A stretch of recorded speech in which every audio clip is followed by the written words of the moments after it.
नमस्कार दोस्तों, आपका स्वागत है हमारे चैनल अज्जू एजुकेशन में। आज हम जीव विज्ञान के एक बहुत ही महत्वपूर्ण टॉपिक ग्रेगर मेंडल के आनुवांशिकता के 3 नियमों के बारे में आसान भाषा में समझेंगे।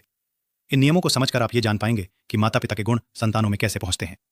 ये टॉपिक 11वीं 12वीं और प्रतियोगी परीक्षाओं के लिए बहुत महत्वपूर्ण है। तो चलिए शुरू करते हैं।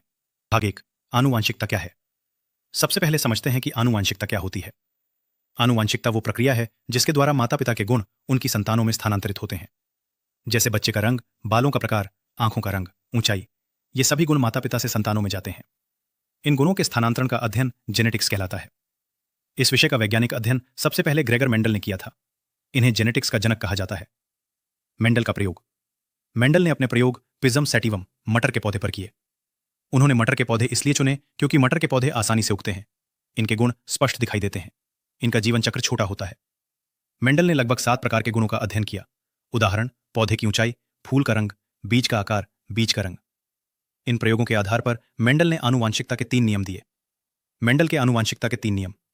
मेंडल के 3 नियम हैं: 1, law of dominance, 2, law of segregation, 3, law of independent assortment. अब इन्हें एक एक करके समझते हैं। 1, प्रभुत्व का नियम, लॉ ऑफ डोमिनेंस। यह मेंडल का पहला नियम है। इस नियम के अनुसार जब 2 विपरीत गुणों वाले जीवों का संकरण कराया जाता है तो संतान में केवल एक ही गुण दिखाई देता है। जो गुण दिखाई देता है उसे प्रभावी गुण कहते हैं और जो गुण छिप जाता है उसे अप्रभावी गुण कहते हैं। उदाहरण, मान लो लंबा पौधा टीटी, छोटा पौधा टीटी। जब इन दोनों का संकरण होता है तो पहली पीढ़ी में सभी पौधे लंबे होते हैं। इसका कारण यह है कि लंबाई का गुण प्रभावी होता है। निष्कर्ष, इस प्रकार यह सिद्ध होता है कि कुछ गुण प्रभावी होते हैं और कुछ अप्रभावी होते हैं। इसी को प्रभुत्व का नियम कहते हैं।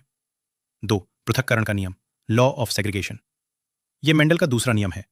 इस नियम के अनुसार जब युग्मक गैमीट्स बनते हैं तो गुणों के कारक अलग अलग हो जाते हैं, अर्थात एक संतान को एक गुण माता से और दूसरा गुण पिता से मिलता है। उदाहरण, अगर F1 पीढ़ी के पौधों का आपस में संकरण कराया जाए तो दूसरी पीढ़ी में 3 लंबे पौधे, एक छोटा पौधा का अनुपात प्राप्त होता है। इसे 3:1 का अनुपात कहा जाता है। निष्कर्ष, इससे सिद्ध होता है कि गुणों के कारक एक दूसरे से अलग हो जाते हैं। इसी को पृथक्करण का नियम कहते हैं। 3, स्वतंत्र वर्गीकरण का नियम, लॉ ऑफ इंडिपेंडेंट असॉर्टमेंट। यह मेंडल का तीसरा नियम है। इस नियम के अनुसार 2 अलग अलग गुण एक दूसरे से स्वतंत्र रूप से संतानों में जाते हैं। उदाहरण, मान लो बीज का रंग, बीज का आकार। इन दोनों गुणों का संकरण करने पर 4 प्रकार के संयोजन बन सकते हैं, जैसे गोल पीला, गोल हरा, सिकुड़ा, पीला सिकुड़ा, हरा। अनुपात, द्विसंकर संकरण में 9:3:3:3:1 का अनुपात प्राप्त होता है। निष्कर्ष, इससे सिद्ध होता है कि विभिन्न गुण स्वतंत्र रूप से संतानों में जाते हैं। इसी को स्वतंत्र वर्गीकरण का नियम कहते हैं। मेंडल के नियमों का महत्व। मेंडल के नियमों ने जीव विज्ञान को नई दिशा दी। इन नियमों से हमें पता चलता है गुण संतानों में कैसे जाते हैं, आनुवांशिक रोग कैसे फैलते हैं, नई फसल किस प्रकार विकसित की जाती है।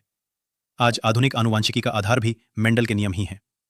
निष्कर्ष, आज हमने सीखा आनुवांशिकता क्या है, मेंडल के प्रयोग, आनुवांशिकता के 3 नियम, 1, प्रभुत्व का नियम, 2, पृथक्करण का नियम, 3, स्वतंत्र वर्गीकरण का नियम। ये तीनों नियम हमें बताते हैं कि माता पिता के गुण संतानों में किस प्रकार पहुंचते हैं। अगर आपको यह वीडियो पसंद आया हो तो वीडियो को लाइक करें और चैनल को सब्सक्राइब जरूर करें। और अगर आप बायोलॉजी और आरएएस एग्जाम की तैयारी कर रहे हैं तो हमारे चैनल पर ऐसे ही आसान वीडियो मिलते रहेंगे। धन्यवाद।